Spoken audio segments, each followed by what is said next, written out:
Sorry, future watchers. I'm just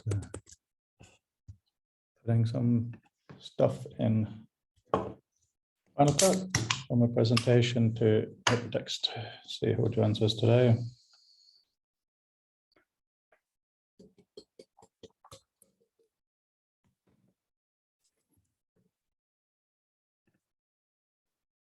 Like project.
Good morning. Good morning. How are you? Good. I have the coffee perking in the background. Very good.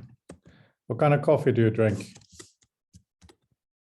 Usually decaf, but sometimes I'll branch out to get something exotic.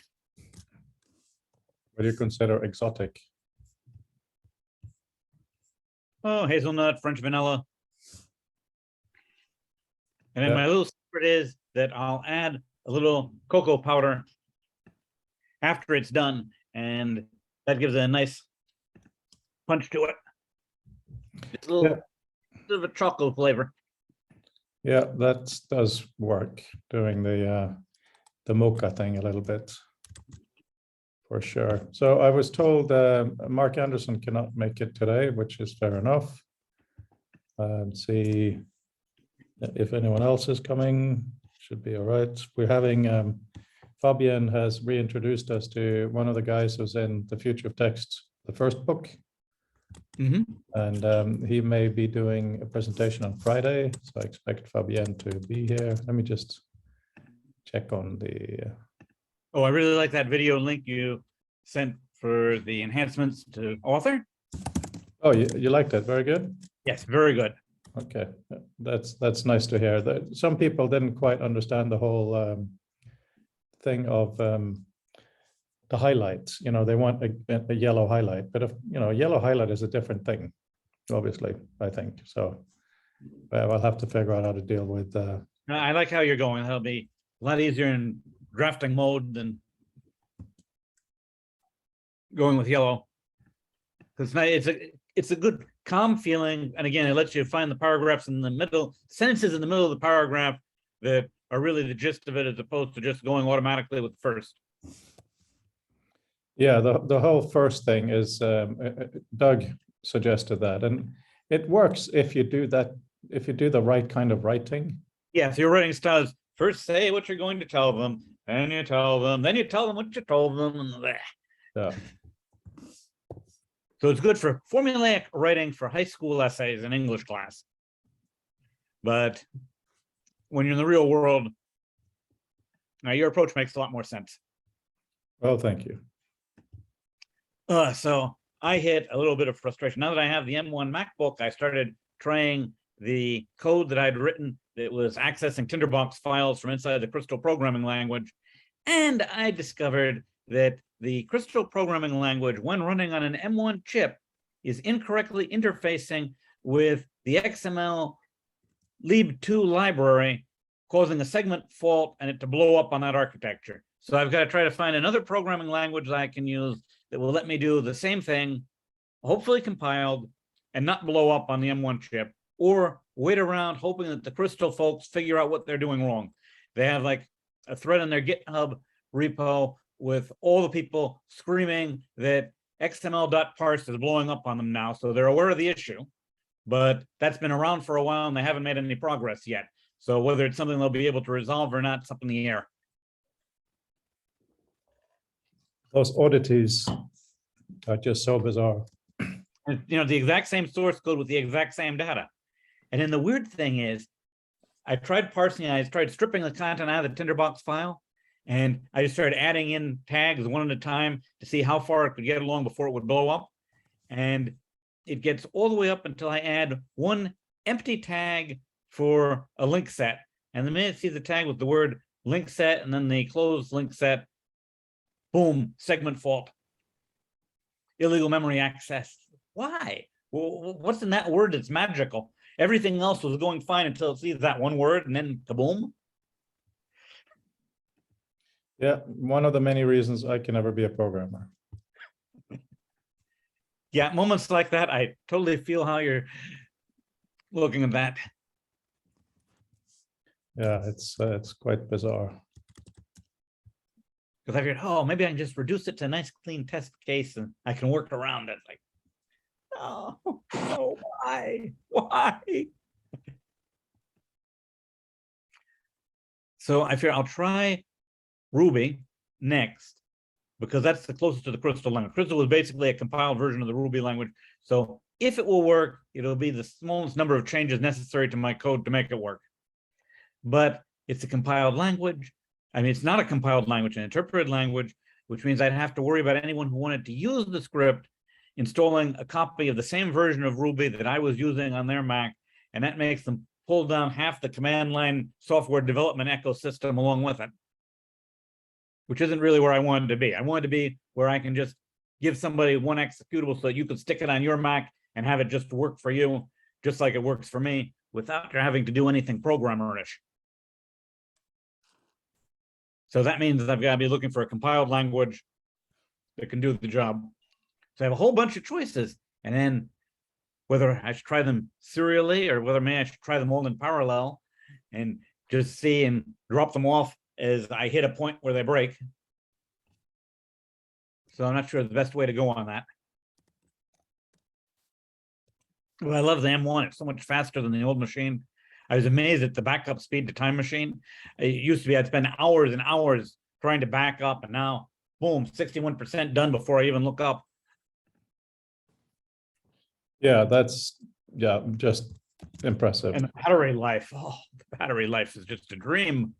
No, low battery. It changes what the system is. You know, the computer becomes something else when it has that kind of battery life. It's yeah, it's kind of extreme. It's yeah, it's not something I would have said they should focus on if I was someone Apple listened to, but now that they've done it, yeah, did the right thing. Yeah, because you know how my full battery charge on the old 16-inch MacBook Pro couldn't even make it halfway through one of our calls before I'd have to be running to find an outlet. Yeah, exactly. Ah, and here comes Fabian. I said we are here, but it's only Peter and me so far. Hello. Hello. Are you there? Yes, I'm hiding. Oh, okay. Hiding is good. Fix that. For the Hypertext conference, I decided that I wanted at least the intro bit to be video, not audio, for the 3-minute video. But then the bit rate for this new Leica is insane. It's 300 megabits a second. So I have to buy an expensive card, and it just, boom, burnt up, as in finished, as in I have to do it again and erase everything. That's what I was doing when I was waiting for you guys. Anyway, so I know Mark Anderson is not coming today, and I've seen Adam making noises about coming back, which would be good, but I haven't heard anything other than that. But we do have a speaker for Friday, Fabian. Do you want to talk about that? I haven't been in touch with him for a while. I think it was only via Twitter, not email. Yes. Yes, I don't know how it came up, but I was having a chat with Omar Risman, who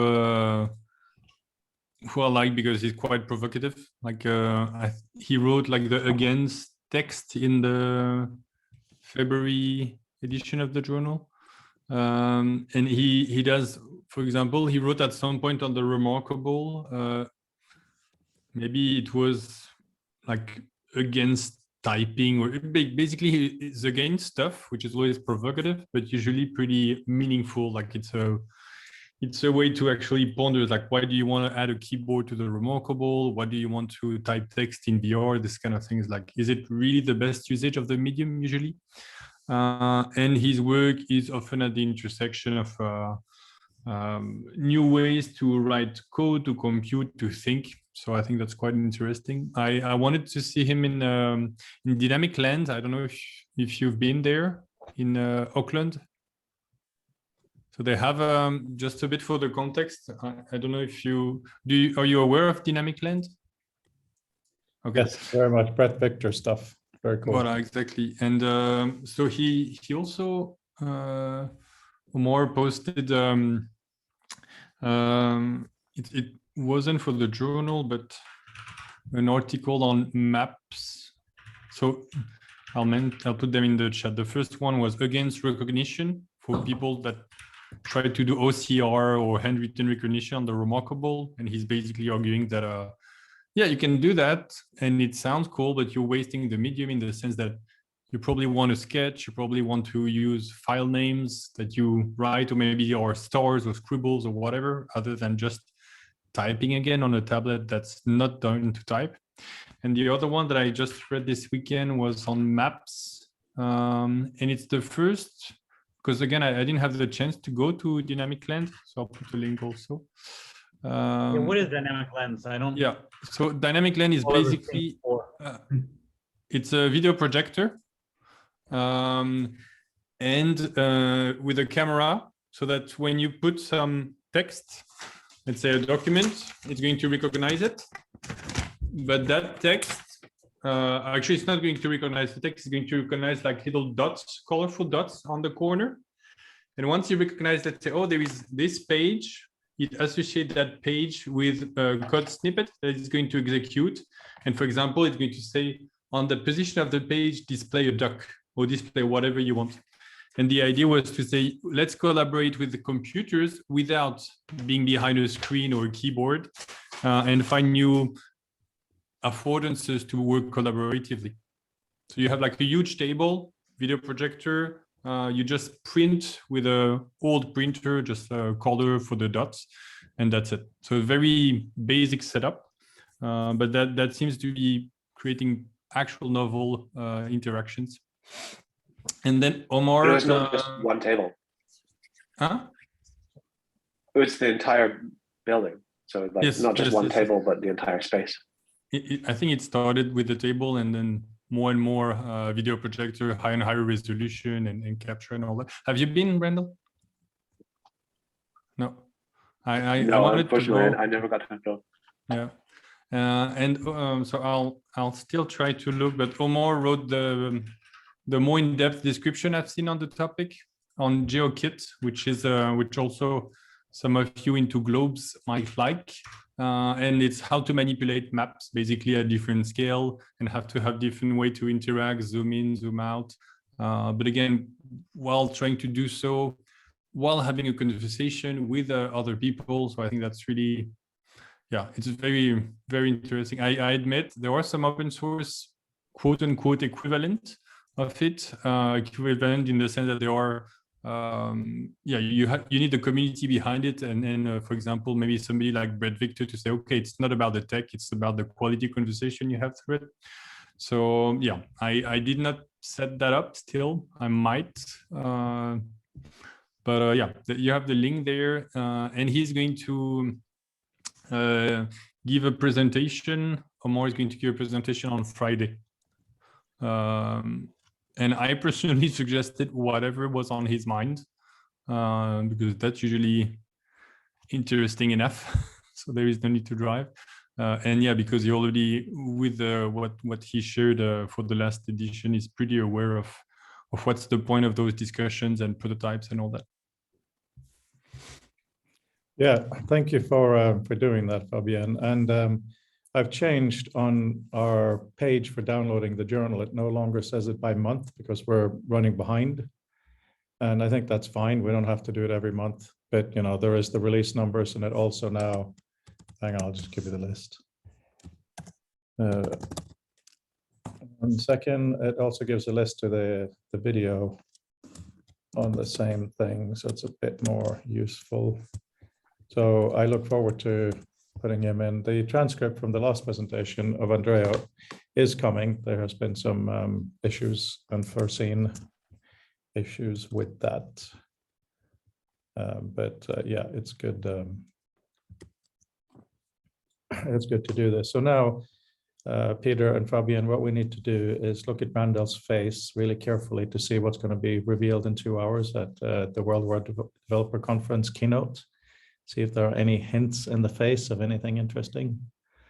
But you do have a poker face. A new Mac OS, a new iOS, a new watchOS. Yeah, that'll be fun. Very likely a new, like, I mean, I don't think we make a website for it, but a new tvOS. That really? happens too. Oh, okay, because that's been talked about nothing for tvOS, so that's actually very interesting. I'm hoping for the headset. Fingers crossed. Yeah, that'll be really interesting. I'm not, because I'm not sure. I'm not if there is no Safari with WebXR on it. Then I can wait until that's there, because without the web, I don't want to invest too much time on it. So if it's this year or in 5 years, I'm ready to wait as long as I can. There will be a real browser in it. Well, this is 50% of why I'm shouting about VR now. I'm shouting that Visual Meta or something similar, something extremely open.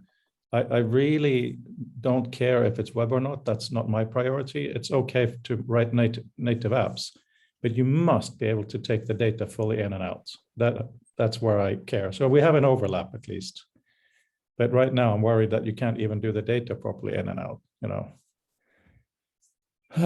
Yeah. Well, I mean, I think to Fabienne's point, things like WebXR should be enough of an open book that it means that no matter what the data turns out to be, people will have the ability to bring it in and out. You know, so I'm really bullish on that. And as I understand it, that Apple is very close to setting up an immersive or a web experiences prototyping team, and that all going well, fingers crossed, and then maybe I'll be able to tell you by next week. But I should be the manager for it, so that's really exciting.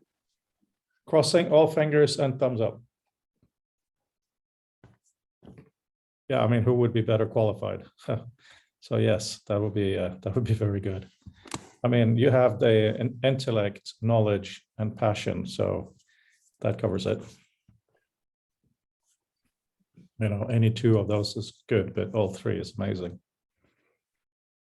Thank you. Yeah, no, I'm really optimistic for it, and like the person who I think he invented SVG, and he's the main implementer of Canvas and WebGL. He was the one who kind of put me up to it. So that's reasonable, a reasonably high praise from somebody who knows web and how to take it in interesting directions. Yeah, that's super cool. Super cool. I'm just as an aside, the thing I was working on right before is I forgot that the Hypertext conference this year, we're supposed to do videos, 3-minute videos. So I had to look at my submission and remind myself what it was, because obviously it's something to do with visual meta, and it is visual meta and VR. So I'm going to have to really talk about that, because visual meta is just an approach. If someone does a completely different way, I don't care. You know, you call it web, I call it vision, I call it metadata, because yes, it's really useful and good to have it go down the HTTP routes and have HTML and all that good stuff. But I just think it's so important that as much of the data should be self-contained. Oh, can I read the beginning of the script to get your feedback? Okay, hang on. It's been really hard to read just for the thing, but now I can read it for you. It should be a bit better. The introduction is, it's quite short. Anyway, thank you for watching this presentation on visual meta, an approach for adding robust metadata to digital documents and beyond. There are many ways of defining what metadata is, and some say there's no such thing as metadata, only data. I would say that metadata is the data which unlocks data, making it usable and useful. For example, an author's name, the title of a document, and the publication date may very well be written in the document, but if the reading software cannot be made aware of the meaning of this text, it cannot use it. This means through which this reader software can know what it is, as well as other aspects of the document, such as what headings there are and what citations are used, is what I mean when I use the term metadata. The metadata is crucial to unlocking the data to making interactions possible. Does that definition jive with you? I can see a green and white tick of yes. I haven't seen that before. It was Ted Nelson who said there's no such thing as metadata. It's only data. And you know, when you get someone that wise and provocative, it's really useful to think through. It's like, okay, what's going on here? But yeah, that's what it is. So I'm going to sound like a fanboy, not of the Nelson, but of Donald Hoffman, which is like nothing is real, like the case against reality is like, yeah, data or metadata, whatever your point of view, as long as you make it useful through your process. So yeah, for somebody, I think he's provocative, but arguably right there that indeed, if the metadata, my traffic metadata is the data of Google, for example. They don't honestly care about my data. So there is a kind of perspective and usage in there. Yeah, because I was thinking, and that's why when Brandl was talking about the exciting opportunity of, you know, we're kind of talking back and forth between data and the document versus the web aspect of things. And the reason I started with visual meta was quite simple. It's like, for crying out loud, can't we at least have this? So it's trying to start with the obvious thing, not trying to re-engineer the whole universe. And you know, when you start doing the web world, everything, so to speak, will need to be said to have a way to present what it is. You can't have something present what it is without, it can't be there without. But the problem is that it can present itself in a really bad way. Like, obviously, I know I'm preaching to the choir. Please don't take it any other way. But you can have something in a VR wall that says, hello, I'm a graphic, I'm a texture. Or it can say, hello, I'm actually a graph, I have these values. And those are, for the end user, initially, no difference at all. But for the interactions that affords, hugely different. But of course, with machine language, a lot of this can be brute forced by systems going through and saying, it is probably this, or it's probably that. You know, and that's fine too, if that's all what we have. So that's why I think these discussions are quite useful. Yeah, well, I think one thing that you know, the metadata is that you could kind of address is the sort of the structured enunciation of particular sort of functions and roles that don't necessarily come about as a consequence of the main body of prose. So when you say that, like, you know, the author of a text may be cited in a prose text, that's in a sort of in a prose context that, like you say, sort of requires that that level of machine learning to potentially be able to make those inferences. But what metadata as a sort of a lens does is it renders that relationship explicit. So the concept of gentle structuring is part and parcel to metadata in a way that is relevant. And I guess to that end, the presence of metadata or the role of metadata is also to do with a more holistic or possibly a more diverse perspective on intent for a document.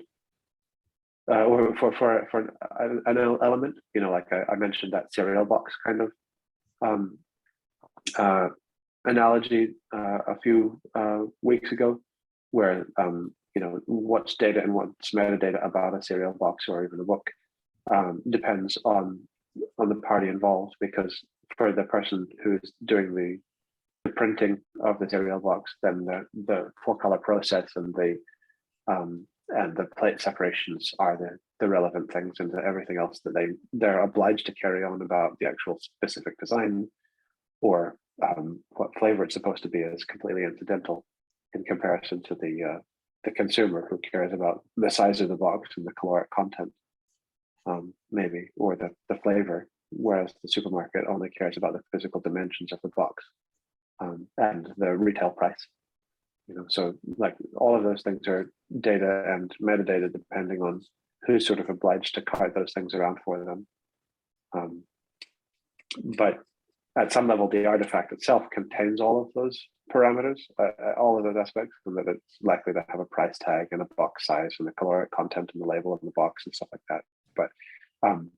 But it's work for somebody to kind of rejuvenate and pull all of those data attributes out in comparison to being able to actually have some kind of manifest that says all of those things for all of those different parties. And this is where Evan Schwartz's book Webonomics has a nice little thing in there. It says people will tell you something if they get immediate value that's relevant back. And I think, when someone tags a picture on Facebook, why do they do that? They get the value feeling that friend has nobody included. So they get that instant value. So when you're authoring a document, if you get to, what is authoring a document? It is, you're trying to communicate something. And there are many ways you can do that. And if you are allowed something which you believe will help you or other readers in the future understand your intent, I think there is a really strong motivation for people to do that. It's not like boring putting in keywords, which are probably not useful anyway. Cattail. Anyway, so in the virtual environments, it's going to be really, really interesting, and I hope some fiction will come out of it too. I can imagine, like we've seen so many VR-related movies. But what is a wall? Something that simple. What is a wall in VR? Is it paper thin? Is it a gateway to something else? Does it have no superficial value at all? You get into the fact that anything can be defined to be anything and have any relation fit explicitly. It's incredible. I mean, a lot of this is coming out in your work, Fabienne, with having that damn seat in front of you on the plane. What is that seat now? Which has been widely misunderstood. I don't know. I had like comments. So just a bit of context. I did a little. I hope I should travel again in a week or two. So it means taking the plane. But I don't want to sit on the plane. I want to have the VR headset to work. And I started to tinker with the Bluetooth keyboard so that I could still type. And especially here, I think again being able to manipulate text. And then in order to be preparing for the plane, I wanted the dimensions basically, because if I slap the person behind or in front of me, I'm not going to make friends. I don't care how I look, but if I slap them, that's not good. If I hurt myself, also not good. So I started to prototype an experience of manipulating card and adding text like this. And then some people like called it this topic, like, oh, what's about working in economy in the middle seat with a VR headset at home, or I don't know what. And yeah, the point is to prepare for places where you're going to physically be, but mentally don't want to be there. I think there was an urbanist who called it non-spaces, at least in French. And yeah, those are the places where you're not chatting with anybody else, basically, or very rarely, but you have to be there. You don't want to be there, but you have to be there. And I think VR for this, especially in places where you're in a trusted environment, like you don't expect people in the plane to do anything bad because you're really stuck there. I think there is a really a good use case where you have this like tight space, but you want to feel or interact or be in a much larger place that is different. But yeah, some people then started to talk about the plane itself, which is, yeah, the plane is the constraint, basically, not the place. It is a constraint, but it's also quite fun because some aircraft, especially for long haul, there are video feeds of what's going on outside. So if that was accessible to you, you could have that in your space as well, kind of blown up, you know, just as a fun thing, not. Sure. And even like if you just have the coordinates, you can also display things related to where you are. Oh my God, you could literally be flying above the globe. Oh, we have to do a globe, guys. I know it was risky to mention that. Oh, a quick, I'll briefly share my screen. Honestly, I've been pretty happy with the plane thing, not for the plane itself, but I had like a backlog of ideas for, honestly, a couple of years that I did not implement. And most of it are starting to be there in that prototype, including the just coding with it. Because before, without the keyboard, I tried, but it didn't make so much sense. But if you have a keyboard and a Bluetooth keyboard, and ideally one you know quite well, then it starts to become interesting. Yes. Yeah, and that was part of the point that Peter made last week. I think that, you know, different physical gadgets like tools in VR can be very, very useful. You know, unfortunately, we just have keyboard and mouse, but lots of different things. Yeah, but also the keyboard thing in the context of the plane is probably one of the best affordance you can have, because it's like so compact, so you don't have to move so much if you can't or don't have to, and all the shortcuts and all that. Oh, Fabian, while you bring up your screen, Randall, quick question to you. So I keep showing I have this amazing camera. My soul is basically that of a photographer. 47 megapixels, absolutely amazing, blah, blah, blah. And then I have a 13-inch MacBook.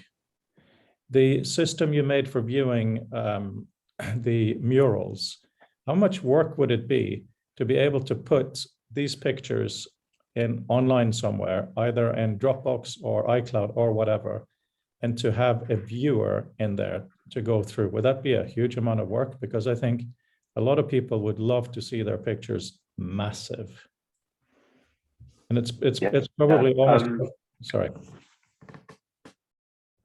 So 47 megapixels is probably well outside most the individual texture size that most VR headsets can support. I imagine the Quest 2 is probably around 16 megapixels, but that's just per texture, not the entire display. And so it would be pretty straightforward to build something that would display them. What you need to do is have some kind of system that can cut up such a large image into the smaller tiles, and then be able to display those tiles arranged appropriately. I mean, that was the foundational technology that went into Photoshop, so it's not an unfamiliar. That's what Noel built for Photoshop in the first place. So something that's able to basically recapitulate that kind of system for the purposes of being able to display all of those different bits. But then in terms of, you know, the zooming or scaling and things like that, that's pretty straightforward to be able to do it. But yeah, like I'm actually not familiar with anybody who's built something that allows you to kind of navigate a single full resolution image of that size. So 47 megapixels. What are the dimensions on each side for a full frame sample? Wait, come again with dimensions? What? Yeah, the pixel dimensions for Oh, your full frame images. okay. Hang on. Sorry. Fabian, I apologize. I went off on a bit of a tangent there, massive tangent. It's on record now. It's too late. What? It's on record now. What's on record? Oh, on record. Oh, Yeah. yeah. Sorry. It's So I mean, it's very likely to be 4:3 or something. But if it was square, it would be 6855. Yeah, I on don't the have side. that. So And I'll get back to you on that. Let's put it that way. Sorry, everyone. Fabian, please continue. I got really, that was very No rude. worries. Okay. So yeah, the couple of little things I added, but the one that is, I guess, most important. The first one here is basically I made my little syntax, let's say, where you can do a shortcut. So you can load a GLTF file and you just pinch on it. And here you have the little preview, the little fox.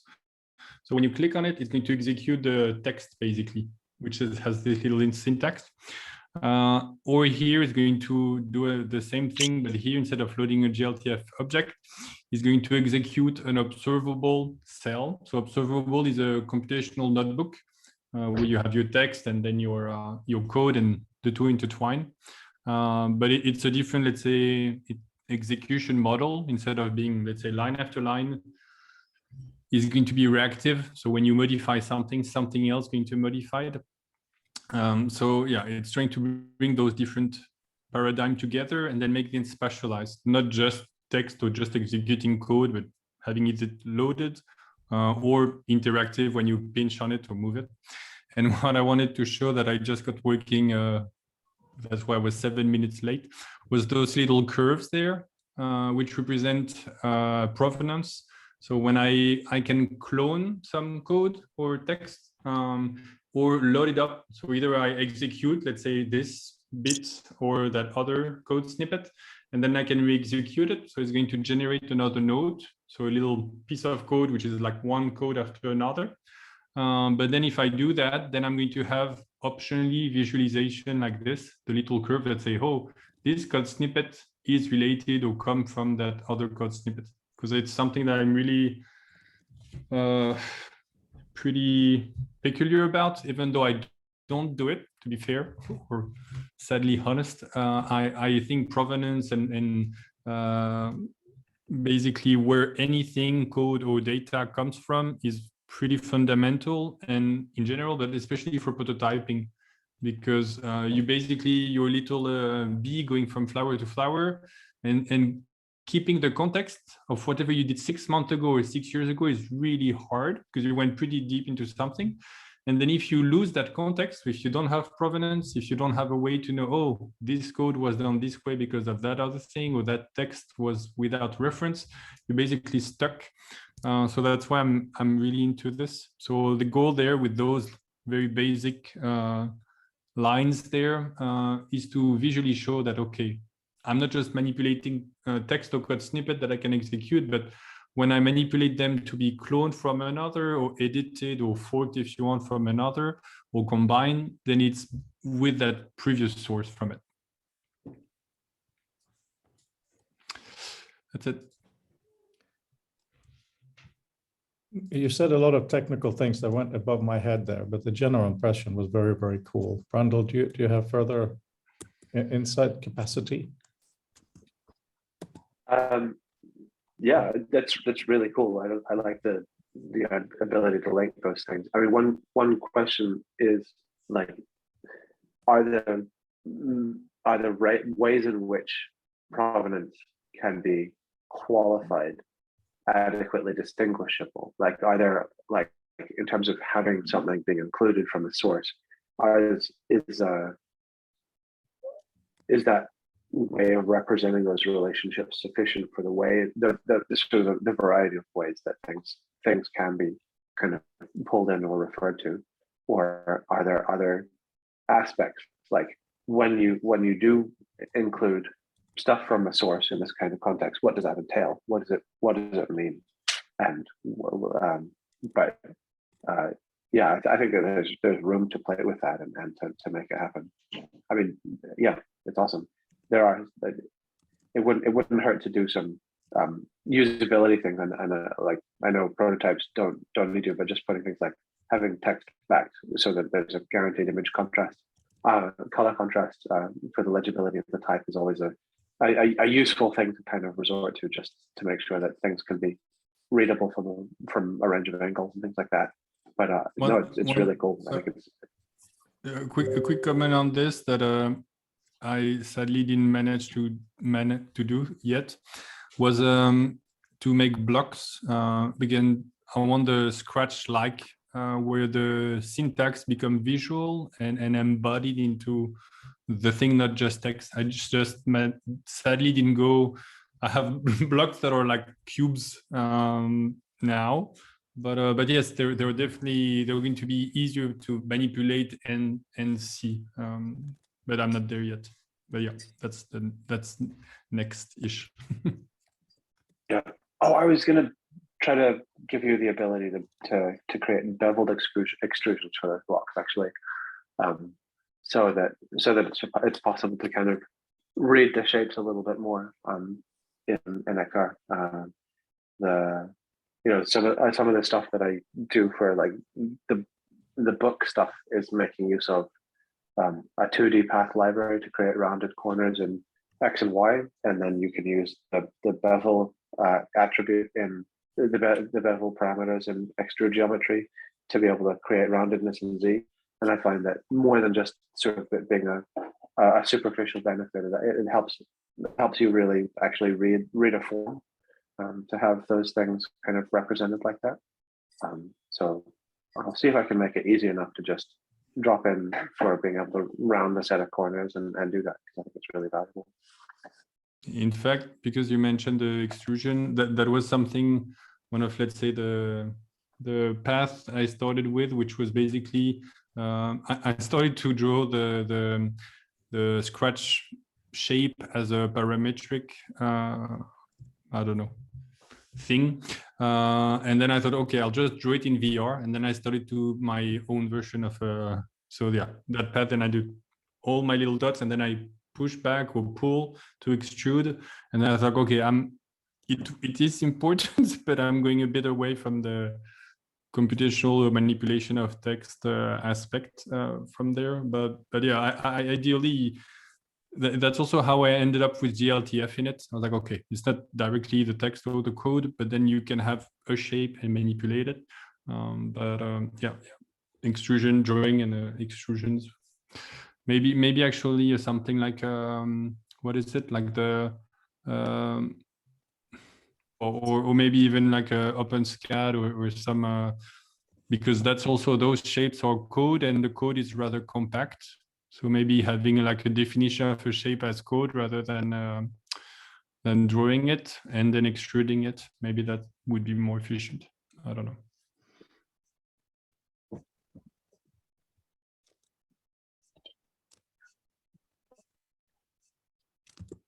Yeah, one of the things that's really nice with SVG is the ability to take a path and then apply arbitrary things like, well, it's not trivial, but being able to sort of take all of the points and then set them back to be able to create the border radius.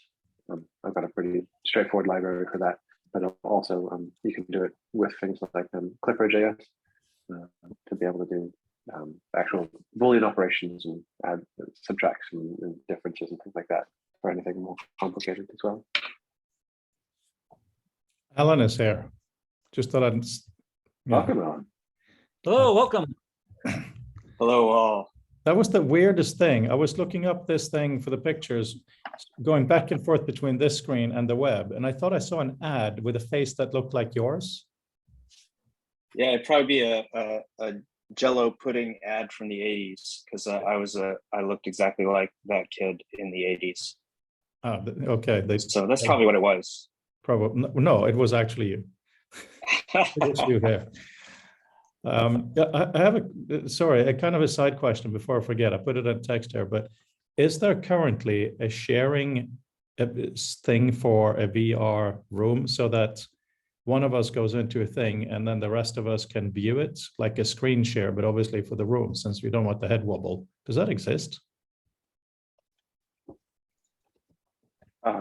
I mean, Hubs sort of facilitates some of this. No, I mean that you can I'm be, not sure. you can be in anything, any application, even a game, and you just do a screen share, but someone actually then, as a non-interactive avatar, sees everything through your eyes. Not, you know, without not your eyes, your head, so that if you wobble your head, they don't have a wobble view, but they share it. That could be an incredibly powerful thing to, you know, when Apple finally releases his headset, to let friends look at what other friends are doing. Because I was thinking, now that Fabian was showing, it's not a very good way to show 2D like that. But if you put on the headset, we have the headset on, it's like, oh, is this what you mean? It's the struggle every time, but I don't think even like a live video, even with stabilization, that's what I was arguing. I don't know if it was today or yesterday. You still actually, if you have a good enough way to share that experience, let's say the room, the first thing I want to do is grab it or do something or be there to prove, let's say, that I can interact or participate. So I'm a little bit worried that no matter how well you do it, assuming of course it's an interactive experience, there is no way to, you always transmit some kind of lower dimension and non-interactive thingy. But as far as I know, there is no, and also in terms of performance, even when I just do screen capture from the Quest, you can see some little visual artifacts.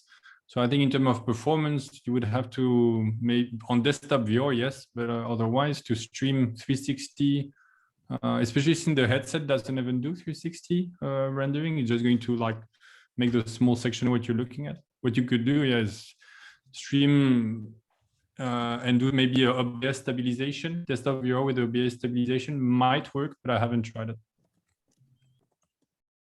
Just going to catch up, Alan, here real quick. So we are talking about VR right now, and we're still VR heavy, but we're not entirely VR. Okay. But also the journal is not following the months exactly, so we're going to just do numbers, not necessarily numbers of months. And Omar Rizwan will be presenting on Friday. That's something that Wow. Fabian managed to do. Wow, good job, Fabian. That's I've followed him and actually want to meet him. I believe he moved to New York, so he's kind of on my list of once I clone myself, go out and meet him. That's great. Yeah, it's really, really good. And we're going to be focusing more on the monthly meetings, because for me, at least, it gets really frustrating with people coming and going. Alan, you said you had work responsibilities, so I'm not at all meaning you or anyone else as an individual, but you know, it's a loose confederation. Sometimes we're here, sometimes not. That's absolutely fine. But in terms of having a little bit of structure, having at least one proper monthly presentation where the dialogue is there. And when we get the transcript, what we do now is I try to bold all the key things in the Q&A to make it more scannable. And that will then become a larger part of the book at the end of the year. So that's great. Yeah, kind of a catch up. And we've looked at a few VR projects, but there are many hurdles organizationally in different organizations for those. So we're being very casual here and talking about fun issues and stuff. If you don't mind, what's the scope these days? I mean, it's again, apologize for being out for so long, but it's is the scope still visual meta within a 3D experience, or is it more how to do reading and word processing within VR separate from a visual meta attachment? Visual meta is my passion thing, and I don't think any of you should feel obliged to include that in your thinking. For me, visual meta is an approach more than a thing. So thank you for highlighting it. But in terms of the community, we have gone really far into VR, because passionately believe that VR as it is today is kind of bad. I don't use my Quest headset all that often either, but the potential is absolutely massive. So I'm thinking back of doing QuickTime 640, 480 videos. And, you know, obviously that's just a single dimension improvement. With VR, you have all this other stuff. So we really have to look at that. But Adam Wern, for instance, he has been working on this, as you saw, a kind of a video annotation thing, which Right. is absolutely completely legitimate for him to present. Oops, a hard drive disconnected on my computer here, so I need to quit everything on that. USB-C cables are not always robust. Okay, anyway, sorry. Yeah, so it is really, I expect that in 10 years, VR will come first. We will expect to have a full VR office, whether it's a headset or projected, doesn't matter. But that doesn't mean we should ignore sitting on the bus having just a laptop every once in a while, so to speak. Yeah, that is interesting. I'm certainly not here to do any talking. I don't want to get in the way. If you guys are talking, I'll sit in the background, but it's good context. And if there is nothing on the agenda, then I'm happy to jump in more, but mainly I don't want to interrupt. Oh, yeah, no, we were just talking about a few things, and one of the things is I had to buy this. It's horrible. The Leica Q2. I'm so excited. I have to show everybody. Oh, yeah. And the craziness is I'm sitting here with a 13-inch laptop, and that's all I have. I'm not going to spend another $1,500 on an Apple monitor. You know, not even fanboy me will do that. So that's why we had a brief discussion roughly when you came in about using the Mural system so that easily view some of these 47 megapixel pictures in there. So you basically stand up and you can pull the picture in a way, you know, to really look at the details, go out. That in itself, I think would be a really powerful VR thing, because it comes up at the joke that VR is just a bigger screen or more screens. Because in a sense, because it is 2D, it is that. But because of the interaction, you can, you know, do things. It isn't that. So it's probably the most base level thing that would be useful for photographers. Even people who take pictures with their iPhone. The pictures are bigger than the screen, so even they would probably like it. Makes sense. Yes. So yeah, that's how random our discussions are. Okay. Well, but hang on. More importantly, did you get to see anything that Fabienne showed about sitting in a plane? I have the actual Twitter feed pulled up, and I've been pulling out the links to take a look at. I did see something that looked like a plane, and yeah, please tell me about what's going on there.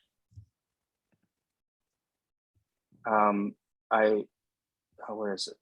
I put also a little a link on the chat, but basically, yeah, I'm going to travel, and I hope more and more, even though responsibly, and I want to be able to manipulate text and also code while being on this very restrictive environment that is being on the seat of a plane. Wow. And one of the things that I tried before was just using the controllers, but that's very challenging. But the nice thing you can do for a couple of years now is connect Bluetooth device. So you can have your earphones, but you can also have your keyboard. So you can type the actual code or the text or the snippet, and then you can manipulate them, just grabbing it. But also because code is text, you can execute it. And with JavaScript, you can do VR. So you can do pretty much anything. And what I've been doing was making like little shortcuts also, because it's still not super convenient. You're not like at home or with a real keyboard. It's still like a tiny Bluetooth thing.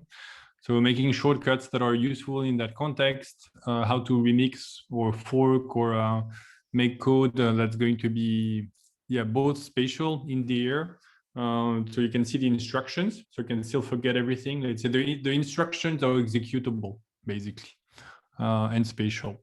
That's one way to put it. It's beautiful. I really hope that the people sitting next to you don't call like Homeland Security. I'll make that. So I actually did have this couple of times, like passing customs with the VR headset and equipments, and usually it's a good time, so that's fine. That's fantastic. I love it. Oh, please get someone to take a photo of you with your, while you're in action. I'll look it up, but I think like maybe even 5 years ago, I had it in. Yeah, I think I had it. I folded my laptop. I put it in my backpack. It was before the Quest. There was like some Windows mixed reality headset that was still with inside out tracking. And then I was in the plane. In some planes you have still a little bit more room, so I was standing up. And I don't know. I met an engineer from Bose, I think, or another audio company, and we had a little chat on it. So the most That's curious wonderful. do come up and have a chat when you do strange things on a plane and elsewhere. That's wonderful. Wow. And great progress. I love seeing these demos. Again, continue the conversation. I do have a thought experiment if there is nothing else, but I can always. Yeah, no, please to tell us. I just wanted to highlight a thing about Fabien's work there, and that is one thing Peter said is, we have a mouse and a keyboard. That's it. It's pathetic, even in VR. That's what we have. Plus, we have the controllers. But what about having specific tools for specific jobs? Hopefully that'll happen more and more. Like the Apple Pencil. I hope that Apple will have that in VR too. You use it for that specific job, and I see Brandel's being very dangerous there. So that's one of them. The other thing is, what is the seat in front of him? It's a really deep question, because at one level, he should just be able to not render it in VR and ignore it. But then at the same time, you don't want to, hit the person in front of you. So how do you indicate it in that space without it being just like a Guardian thing where you get close? Do you make it transparent like a block of ice, or do you not do that? Do you put a window in it? Yeah. When we come to constrained environments, because obviously, to an extent, everything will be AR at some point when it wants to be, right? You will be able to have the physical environment and your virtual in the way you want, whether you paint the wall, remove the wall, there's still going to be physical objects. So that's why I thought it was so amazing to see him doing something this specific and this constrained in this real world. And it's not just sitting down, watching a huge movie. It's actually trying to do stuff. So hugely fascinating questions comes out of it. It'd be really nice if we had some sort of a force feedback on the controller, so as you approach the seat above, you'd feel a little pushback on your hand, so you'd know you were approaching it without having to put anything in the visual sphere. But what about using your hands? Just your hands. That's a thing too. I interacted with a new. Well, you probably are all familiar with it, but there's a new affordance in Mac, and it was such a beautiful experience. I basically cried. It was just wonderful, and it's the kind of thing that I'd love to see more. I wonder if it's figured into conversations, but in short, I had to sign something, in a browser, right? And then Apple gave me the opportunity to just open up the signature on my phone, so I could just sign with my hand, and then it showed up in the browser as a filled out now official document as my signature, and it was so seamless. Those are, to me, that's AR, right? In a sense, it's more multimodal, but have there been any conversations around similar experiences? Watch the keynote. What's that? Watch the keynote. I mean, one thing that Watch the that's really keynote. exciting. I see. Oh, yes. 61 minutes left. 61. It's something today. that I'm really excited about in general. Yeah, it's in an hour. Is Apple has all of these devices. It owns the Mac, and it owns the iPhone, and it owns the watch. And one of the things that I'm really excited about now that we have unified architectures everywhere is that we can start being a little bit more cavalier about how processes run on which devices, and how they can talk to each other and pass sort of responsibilities back and forth, handoff, and like you said, document signing is one thing, but being able to use one device as sort of opportunistically as an additional support for another is something that I think Exactly. is only going to get more and more important. Hang on, is that phrase opportunistically a standard phrase for this? Because I thought that was really, really deep. Not at Apple, but I mean, I've used it before, and I've seen it. Mostly, I hear it opportunistic in the context of evolutionary biology, but it's absolutely apropos in multi-device computing.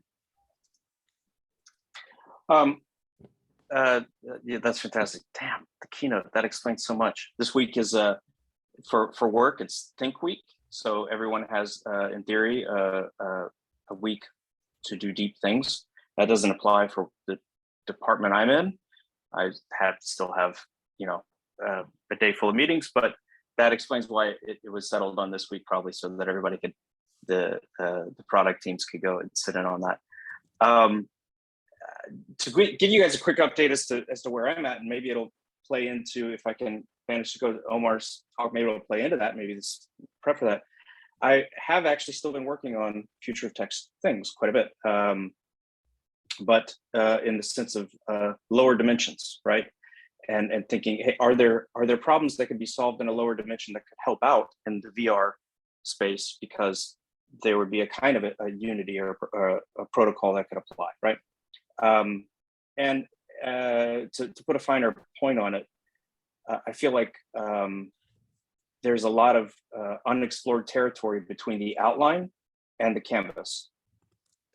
And if other opportunities could be made there, then there could be in theory, a way to transition from outline to the middle ground, to a canvas as a different view, to VR as a different view. And one in particular thing I've been tinkering with that I'd love to get you guys' thoughts on at some point, and I can put it into a thought experiment format, but to ruin it a bit, I've been thinking about a two-state outline, or an outline that has an X, currently has an X and a Y axis, right?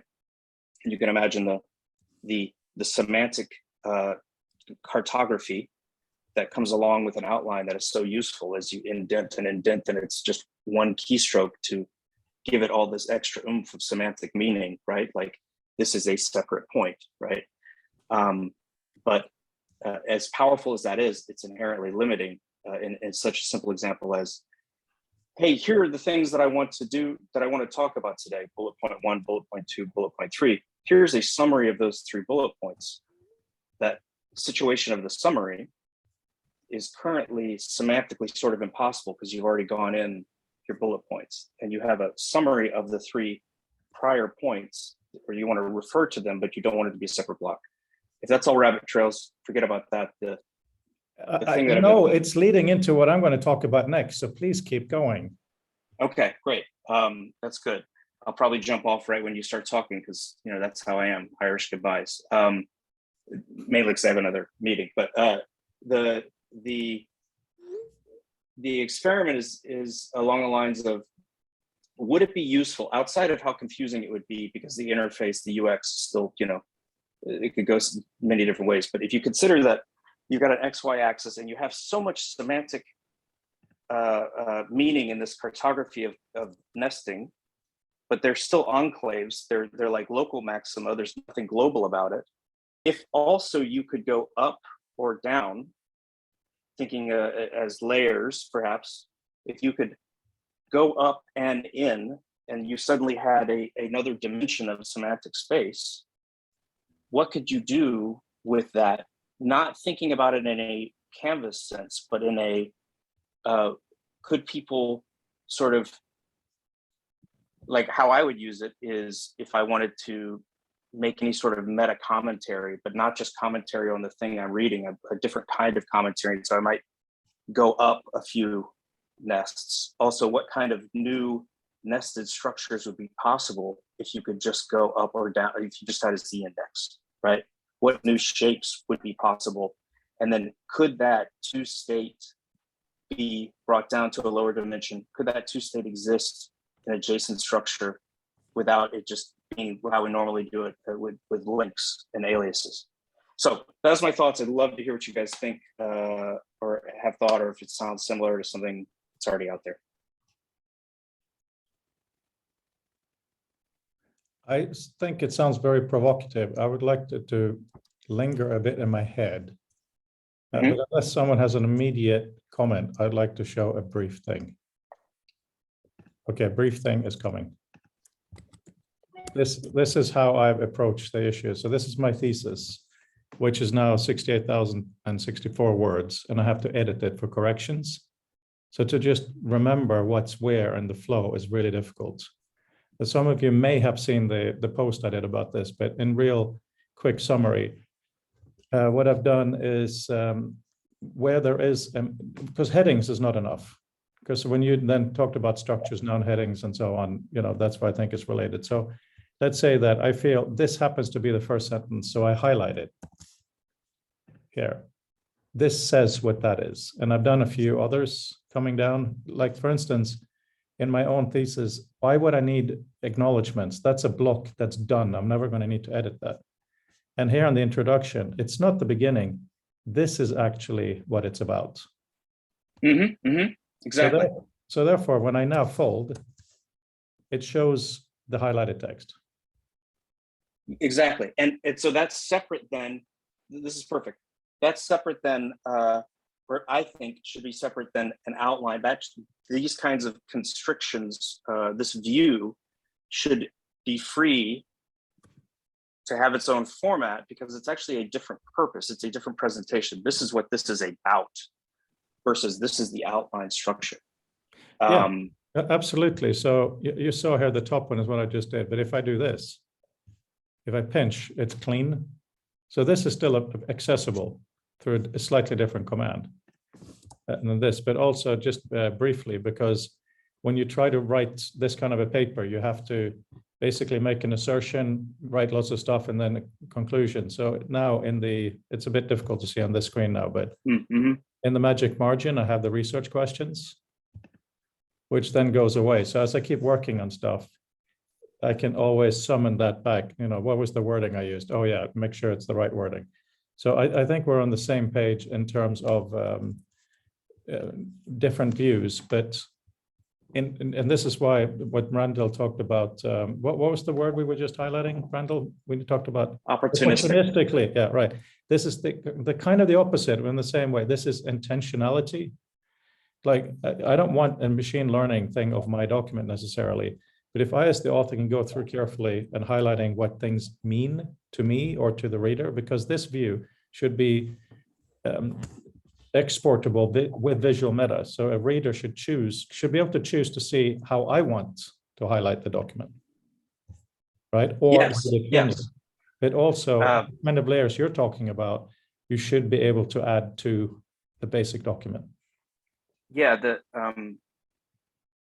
where it really fits into my pain points in my life.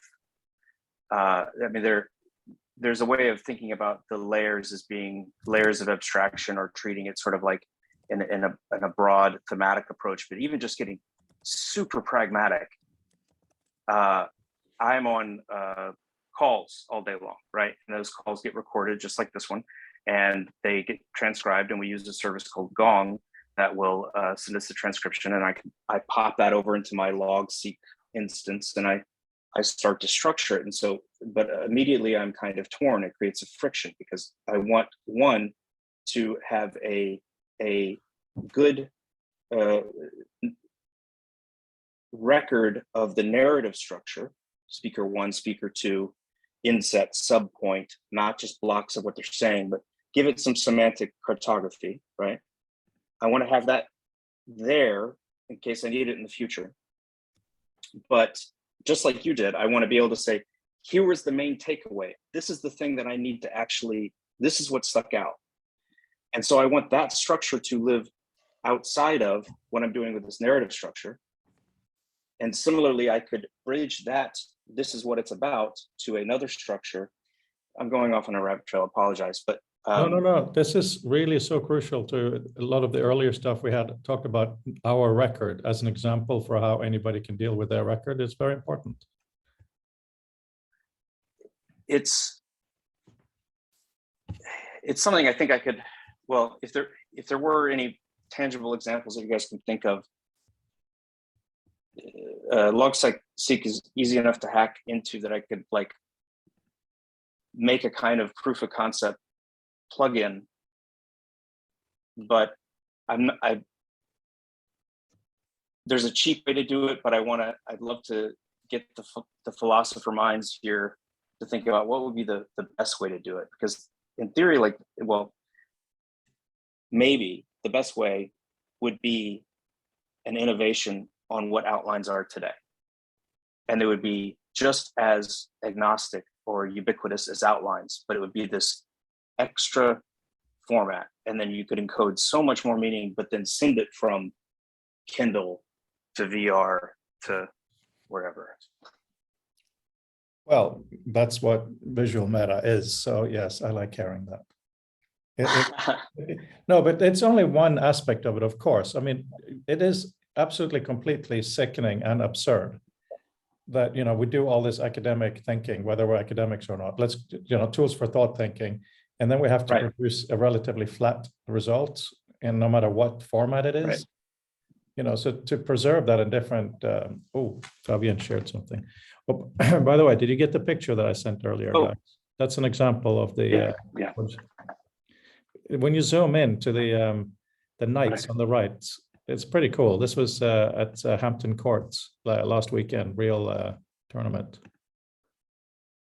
There we go. That's really helpful.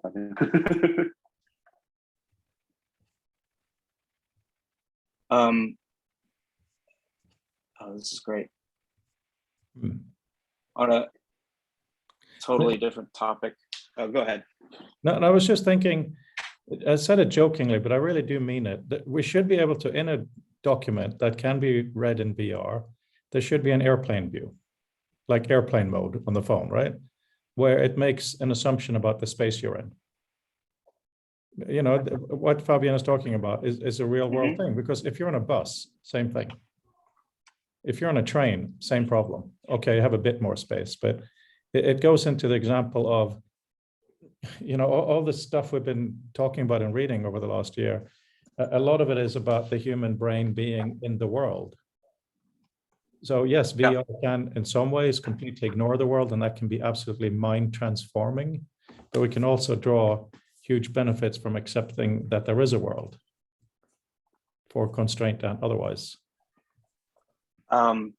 So what I mean by that is, for example, let's say you make a document and you have an animation or text or concepts or whatever. Of course, you export it as a flat thing, but you should also say, in an office view, the recommended thing is that the concepts should be mapped on a wall in this case. But actually, here's a series of pictures, and for an office view, we recommend it should be blah, blah, blah here, or in a carousel or whatever it is. The reader should be able to deal with that, because in the same way as a typography or layout encodes the meaning, it's exactly the same here. The layout is in a VR space. And just like an EPUB can say on certain devices, show me in different ways, you should be able to, as the author, say, if you're viewing this in a completely open space, blah, etc. Yeah, well, that's what media queries and web design are for. You know, you have certain resolutions, and right now those resolutions vary between this wide to this wide, but in the future it would be good for them to be this wide to this wide, and and to be able to have information about the sort of the actual activity context to the extent that it's possible to kind of give people ideas of what is sort of prototypically relevant in the context, like you say, of an office or things like that. What was the first word you said? I just missed the first word you said. Responsive web design. Yeah, thank you. For some reason, I got garbled. Thank you. Yeah, it is just what they're called media queries in the context of responsive web design, and it's one of those things that people were very excited about in the early days, and like much of hypertext, as soon as it sort of gets glommed into real utility, people forget that it was exciting. They also forget that it was difficult, and then they just decry people's inability to do it well. It's pretty funny. Right. I was thinking Now there's about the that in content context queries, of. I think. Go ahead. Oh yeah, that too. Yeah, but I was thinking about that in the context of hypertext recently, and just how prescient a lot of what Bob is saying about the pitfalls and dangers of hypertext and sort of adversarial relationships of information retrieval are, and that's the world we live in. But we don't normally think of it as being challenging in that way. We just think, oh, this person can't do web design. It's like, actually, no, it's because the organization of information is a fundamentally difficult task. Yeah. Do you think, I may have to go off screen if my connection's bad, but do you think we'll... Did he just go off screen? Maybe that was his Irish goodbye. We lost that. That was very Yeah, funny. maybe he's going off. Oh, okay. I'll try again. Do you think that we'll ever get a reset on the web that, like, now that we've gotten past the idea, or we're getting more comfortable of working outside of docs and outside of thinking beyond simple typographic markup, do you think that a new web will ever come across that has actually digitally native first-class citizen kind of objects that you don't have to code in the same way that are part of a protocol? A new abstraction I layer, hope so. I guess. I hope so. Okay. All right. That's good to know. Yeah. So I mean, at a really simple level, and this doesn't do much work yet, but there's this model tag, which is a intrinsically 3D object. Right now it's black box. It's USDZs that people can put into Safari and Technology Preview on Mac OS and iOS. You can actually enable it in iOS as well. They're the same thing as they are Quick Look, but you can see them aligned on the page. It's my hope that we, as the standards committees in various places on USD and immersive web and things like that, will have the ability to kind of push that particular capability and others to be able to encode information about what things are, and to be able to talk about the environment in which it's appropriate to reveal various aspects of them. And I think that as people sort of think more seriously about what mobile computing is in a much more holistic sense, that will have the ability to say, like, it's not just the device, but also the context that is relevant for what you might want to get out of a given experience. And so, one of the things that's been challenging about phones is like you actually know way less about the human factor, about the environmental factors of what people are doing with their phone when they're seeing things. And something that I toyed with at various times in marketing and communications is saying, like, I can tell whether you're walking or you're lying down or you're on the train or whatever. Maybe we'd be able to use that information to be able to kind of deliver specific web content relevant for the kind of modality that you're in. Because when you're on a desktop computer, presumably you're either sitting or you're at a standing desk or you're suffering somehow. But we know a little bit about the context in which you're sort of interacting with, and the terms in which you're interacting with your computer. With a phone, we don't know that, but maybe we should, or maybe we should come up with a minimally kind of disclosing but relevant set of protocols, like you said, of why you might want certain things at certain times, and be able to offer them on that basis. And then I think that the more immersive sort of technology becomes, the more we're going to have to talk about layers, like you said, of different things that you would want at different times and the ways to interact with it. So I have really high hopes. I think the web has been the most important sort of computing concept to emerge in the last easily 40 years. And Mhm. I see no reason for that to stop. No. I'm all on board for that. And it's even interesting, though I don't agree with this. I would love to hear an argument of how our sort of the cultural crisis we find ourselves in today is the result of the impoverished medium of mobile, where we've gotten used to reading everything in the form of stacks and queues, and it's actually limited our contextual understanding in some way. And it has less to do with mobile than as it does how much we've relied on a stack of results as being our main interface. You know, all apps are essentially lists. All search results are lists, and has that somehow limited our appetite and understanding? Not all search results are lists and for the user. Some of them are just one item. And this is the problem I have with spoken search. Yeah, I Right. mean conventionally. Sorry. Yeah. No. I'm just agreeing with your argument and saying how it's even worse. Because if you do Siri or something, and unless Siri brings up web results, which is indeed a list, then she will give you one truth.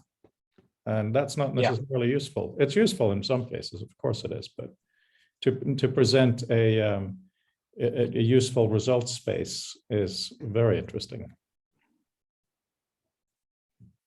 Yeah, I think that rather than the lists aspect of it, the thing that I would sort of pin the blame on is the lack of broader context that that artifacts presented to a user exist within.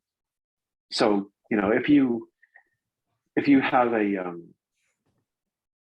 a building like a store, a physical bricks and mortar storefront, and you're selling certain things inside it, then you have, to the extent that building codes and in the United States, the Americans with Disabilities Act and whatever else, all of those kinds of constraints apply. But you have dominion over what goes on in that building, how you present information.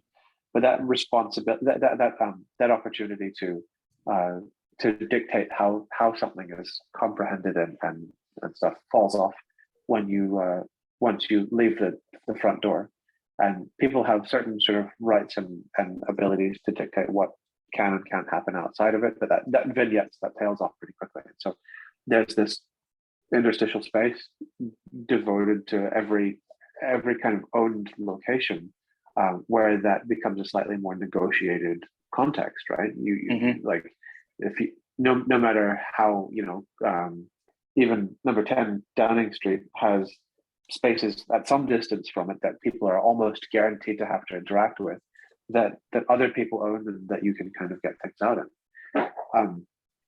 And so if somebody is a really irresponsible operator, then at some point there's some public recourse to draw attention to that.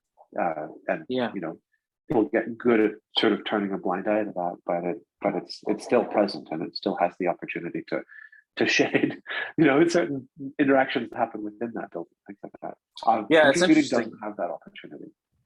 And it's funny too to look at the role of information architecture in all of this, where I'm a huge proponent of information architecture, but in some cases it was the best you could do with a bad hand, and even in the sense of having categories, rigid categories, like tell me what's happening in the US versus news for you, versus technology. My technology category in Google News is almost entirely gaming news, which is of no interest to me, and that's of course a mess of issues that are going into it. But I wonder how many of these issues come from 30, 40-year-old thinking practices.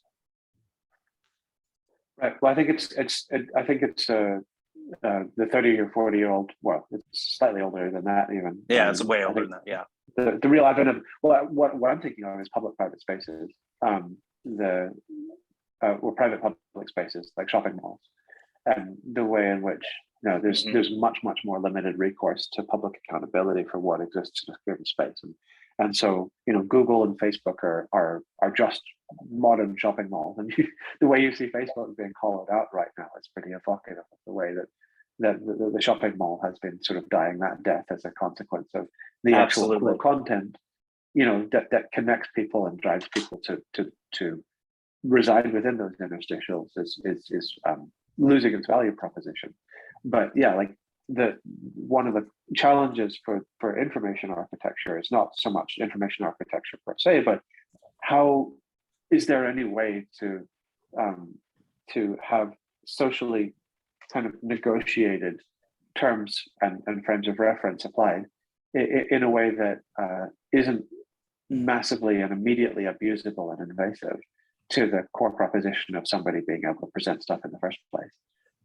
Because I think it's for the good that when somebody goes to apple.com, I get to decide what goes on it. That's fun for me.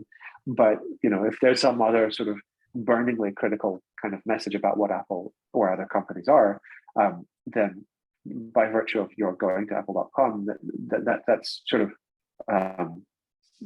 cutting all of those other participants out from being able to kind of say those things. And so yeah, like annotation and intermediation, I think, are things that we need to come up with interesting answers for. And again, it's one of those things that I believe is important enough that it sort of deserves enough attention at a standards and protocol and like a literal technological level, that we can augment the web, whether that results in spatial fancy future technology augmentation, or if it's merely just like, here are some people who are like you or not like you, or get browsers to be able to kind of take a look at how to provide a context for what this information actually is. Yeah. That's interesting. There's also an unexplored space there between, say, an AI, apple.com homepage and Discord on the other side. There's a middle ground that hasn't been explored yet, which would be really fascinating. Just wanted to add here, I had a conversation with Douglas Adams many, many years ago, where he talked about his idea for virtual graffiti. And the thing we talked about earlier today about sharing a VR space. What about sharing an AR space? If you have two teenagers going to the mall and they both have AR glasses, they should be able to share what cool things they see on the walls and all that stuff. Oh yeah, that'll absolutely, yeah. And that could be very bad, and it could be very good. And the question again comes down to who owns this. Is it purely imposed by the mall, the shops in the mall? Your own settings, your own preferences, who owns how you see things, all of this, once it's more immersive, obviously all of these privacy things will just be so much bigger than someone tracking your iPhone today. So much to say about that. I have to jump to a client meeting, but I would like to leave you all, my good friends, been forever, with a quote. I've been very deep into Montaigne last few months. And he didn't realize that he lived in 2022 and is absolutely up on all of this technology. It's a surprise. But he says, things in themselves perhaps have their own weights, measures, and states. But inwardly, when they enter into us, the mind cuts them into its own conceptions. And I don't know, I just love that. And that's something to talk about another time, because in my mind, that would be a rebuttal against a lot of the PKM processes and TFT processes. But it might also agree with it. Anyway, I hope to see you all on Friday. Yeah, look forward to it. And you just reminded me, we need to tell everybody about Friday. Have a good week. All right. Yeah, I hadn't heard about Omar. Thank you very much, Fabian. I've been that's going to be really fun. And I've been thinking about, for the purposes of web prototyping, what is the character of the kind of person I want to have involved, and not that I necessarily want Omar, but I want people who are interested in his work. I think what I want is somebody who has a tolerance for a little bit more of the mundane. But yeah, it would be really cool to hear from him.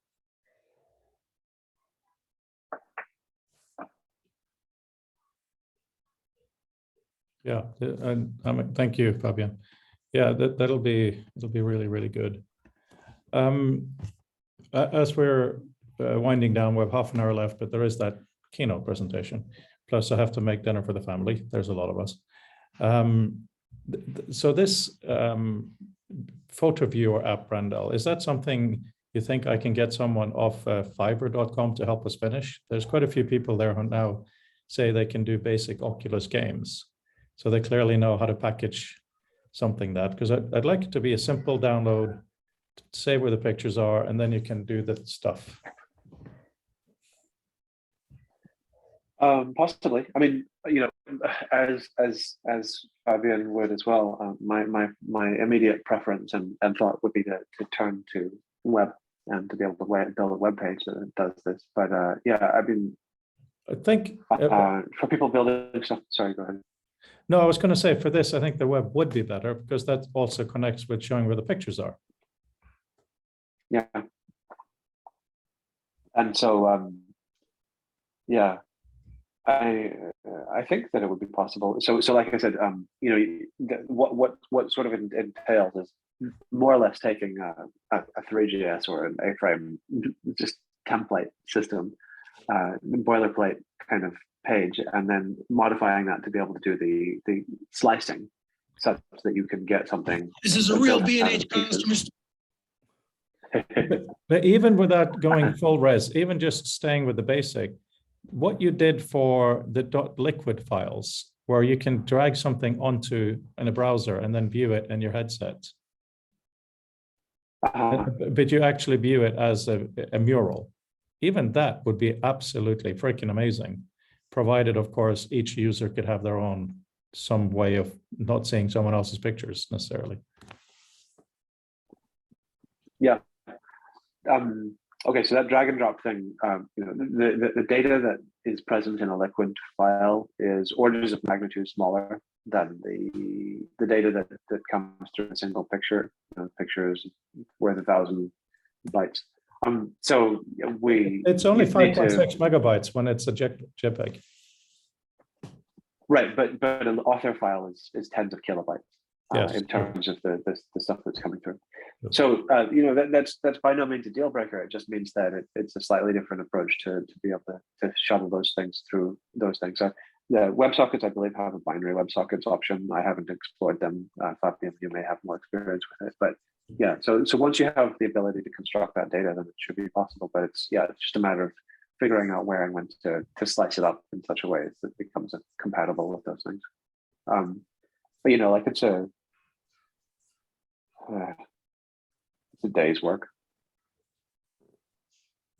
For someone who is as clever as you, so that would mean like a week for most people. Yeah, that's fair. Yeah. Okay, it's really worth thinking about, I think, because what you've done, Fabian, is so provocatively the opposite. You know, making a small space hugely usable, and here I am fighting to make a nothing space, so to speak.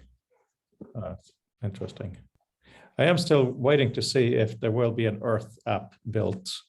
The dialogue was very strange with this guy when I said, look, just make it 2 minutes, not an hour. Download 2 minutes worth of video, put it in the app, see if it'll give the feeling, because if it's big enough, it might work. So I don't know. I'll get back to you if it happens. Naive curiosity. Also, I don't remember if I asked you before, but did you experience Google Earth VR? No, I haven't experienced it because it's only via cable.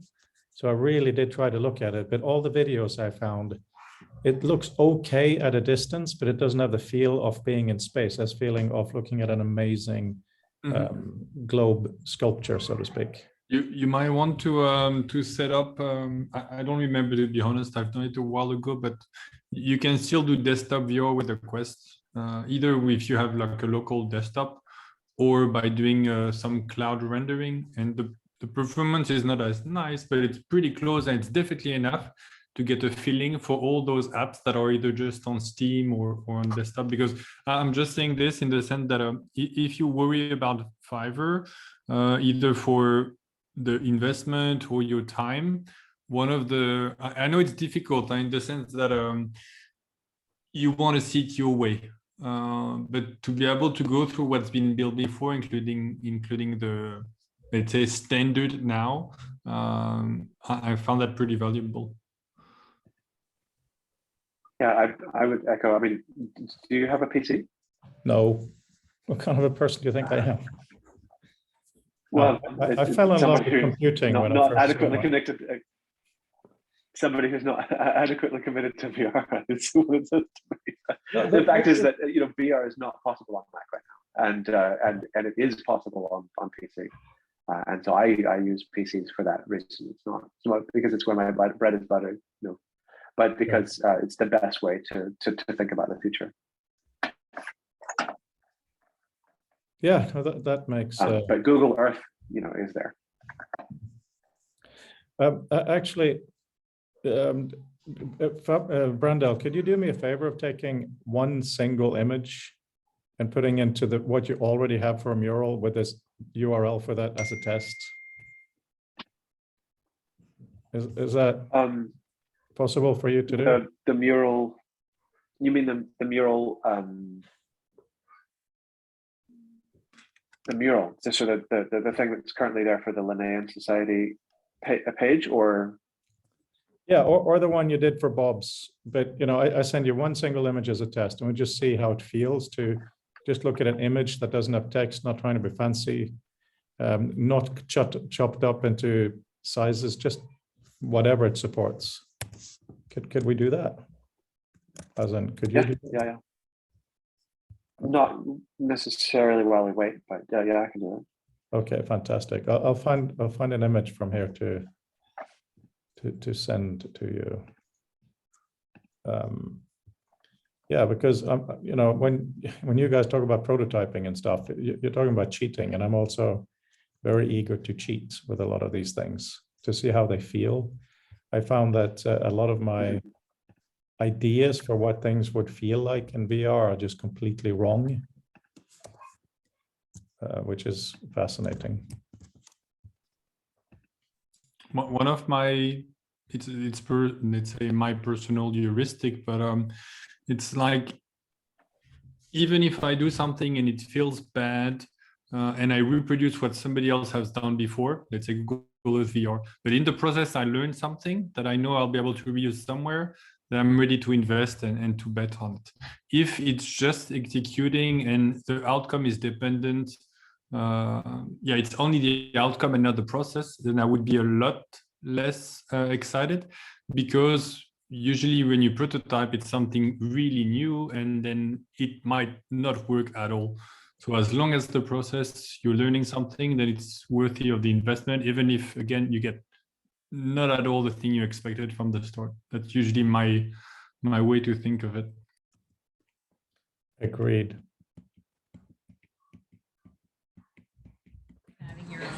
Oops, wholeheartedly. Lightroom is having issues there. Yeah, it's very odd to find out what media are for, and it takes a while. Like the Apple Watch, my wife absolutely didn't want one. She got really annoyed when she got home for Christmas, and now she just can't live without it. She uses it for finding her phone. That's one of the key things she uses for. Secondly, is sending and receiving messages. And Siri voice transcription now is amazing. As you know, we have a house full of Ukrainians and they speak Russian. When I speak into this, translate to Russian, it's absolutely perfect every time. First, it understands my English. So when it says in Russian, blah, blah, blah, blah, and it says it in English, it's always completely dead on. That's amazing. That is kind of a huge shift in what technology allows. That, 10 years ago, we would talk about it and it just wouldn't work, right? It's incredible. Do any of you use voice on your computer rather than other devices? I mean, as you hinted at very subtly a couple of weeks ago, my thick French accent prevent that. Sorry, what's that? Yeah, exactly. Just kidding. Well, that is very, very interesting because I can't remember where I heard it, but there is an accent for some kind of recognition software that is not an accent you would normally consider an accent. Like it could be something as silly as Canadian or something, but there's no reason it shouldn't also be optimized for English with a French accent. It is a specific thing. You know, here in England, I have very many close English Indian friends, and their English is perfect, but it is clearly with an Indian accent. Oh, that's it. It was actually Indian English. You know, I think it's on the iPhone now. You can have Indian. It sounds so bizarre, but it's a legitimate accent. So why not French English? Because My us wife has French don't want to do her an effort. phone and set to Nigerian English.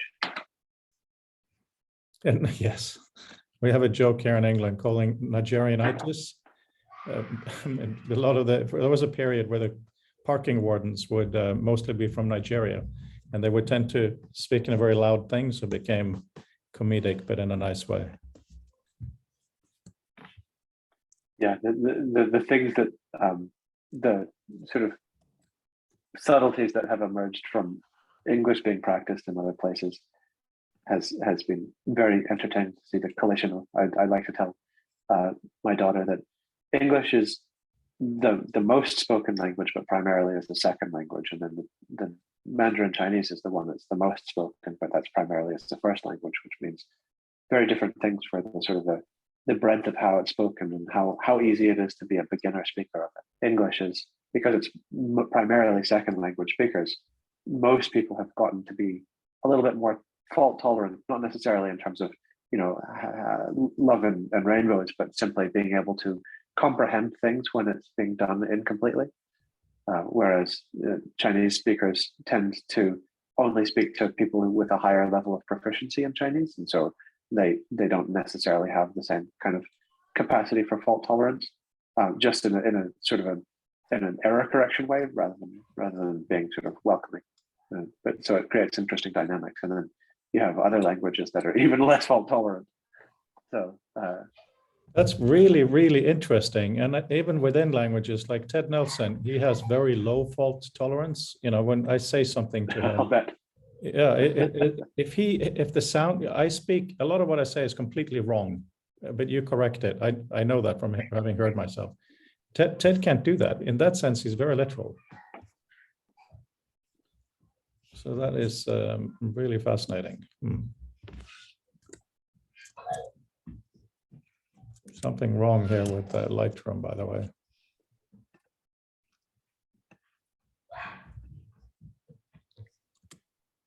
Anyway, yeah, it's going to be exciting for the keynote. I think I'll put it on the projector and watch it, having dinner by myself with the rest of the family in the kitchen. Like we watched the Queen's Jubilee concert this weekend, which is highly recommended, by the way. If you can stream it, do it for the production value. Instead of one stage. Oh yeah, no, that's a good point. Yeah, but last 10 years ago, they had one stage and they had to have somebody talking in between. Now they had 3 stages. They have projection onto the palace. So that projection was coordinated with the lights and the video on the different stages, plus drones above. So all these elements would work together in one coherent thing. It was very AR, if you want to put it that way. It was very Brett Victor, yes. Yeah, well, augmented just means annotated. It just means additional information layered into an existing context.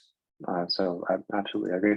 And among other things that you want to put up on the big screen, hopefully, I don't know, it sounds like it's going to happen today, but Johnson's vote of no confidence. Yeah, it's going to be really fun. I don't want to watch that. I just want the result. That guy. We went, by the way, last week to a safari park where we had monkeys crawling on the car. That was, even though it's a nice car, that was just too much fun. So I'm now going to export a picture here of a monkey for the test of whenever you have a chance. Shall I Dropbox it or put it on here for you, Brando?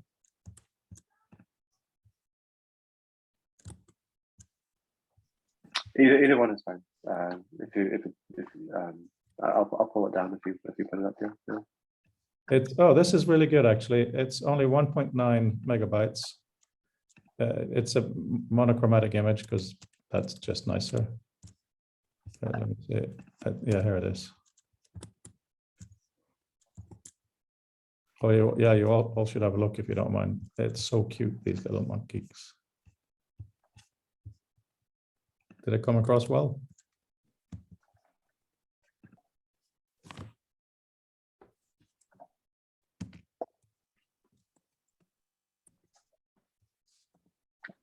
That is lovely.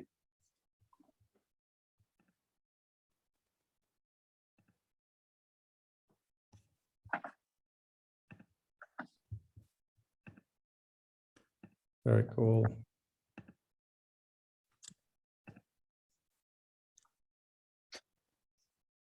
I am going absolutely crazy with my Mac. It keeps suggesting a wrong email address. I was just looking at websites suggesting how to get rid of a bad email address, but it's not in the mail contacts, and the source of it isn't in Safari. I don't know where it's floating. It's out there in iCloud somewhere because my new Mac is suggesting that my email address is PJS instead of PJW. As soon as I start typing an email address, it starts trying to suggest the wrong one. Where, oh, where is that wrong value hiding? And any idea how I can get rid of it? I think it is in mail under previous recipients. No, it wasn't in that list. I checked. Okay, Randall, any I don't idea? know, could it be in the system spell check dictionary maybe? And how do you get at that to find an error? Good question. I'm thinking that there could be something in Keychain as well. Oh, Ooh, keychain. I never thought of that. It's a fairly wild possibility, but it could be in there. It has been driving me out of my gourd for many months now.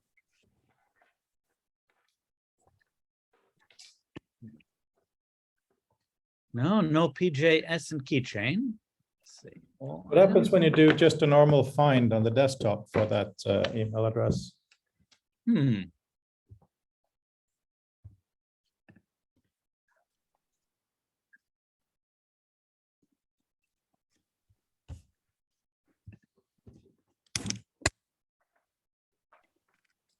Looks like it's not finding anything. But it's like an autofill, autocomplete error. Ah, hang on. Okay, it looks like. Okay, there might be two old emails that have it in them.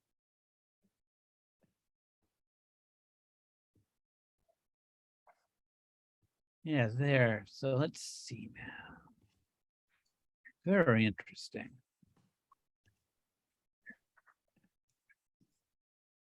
Okay, so two emails came in that had the wrong address in them and part of the body of the emails.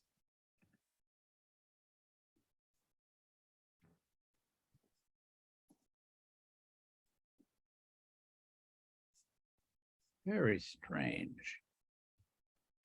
Let's see.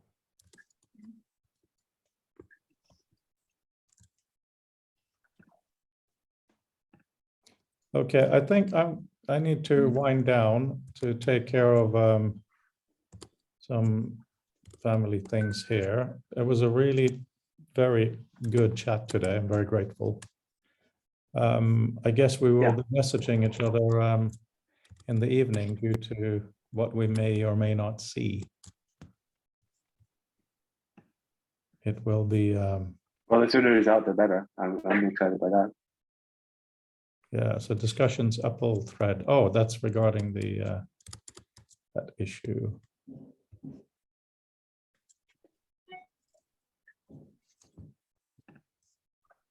Yeah. Excellent. Okay, well, thanks for today, guys. I look forward to Friday. Fabian, please send me Omar's shout out paragraph. I will email everyone today. And I think he's very unknown outside our immediate community. So if we have a bit of extra shouty things, it'll help draw in people who don't realize how amazing these actual discussions are. Because we keep Did you tell me? Sorry? I'll keep you posted on my efforts to hunt down that auto suggest gremlin. Yes, good luck with that. Good luck. Okay. I was saying it's good that you tell me because indeed I was going to say the man needs no introduction kind of thing, but I'll be a bit more thorough than that. Yeah, do that, because we need to enlarge this, because VR is in reality and in potentiality completely different things. And so is all these text things. And a lot of people just need a bit of persuasion or name dropping or whatever it might be to become involved. And it's so good for us, I think, to have people come to our presentations that aren't really the people we would expect, to have kind of a different perspective, Yeah. All right. Thanks for today. Very happy. Look forward to later in the week. Bye for now. Thank you, Bye-bye. everyone. Bye-bye.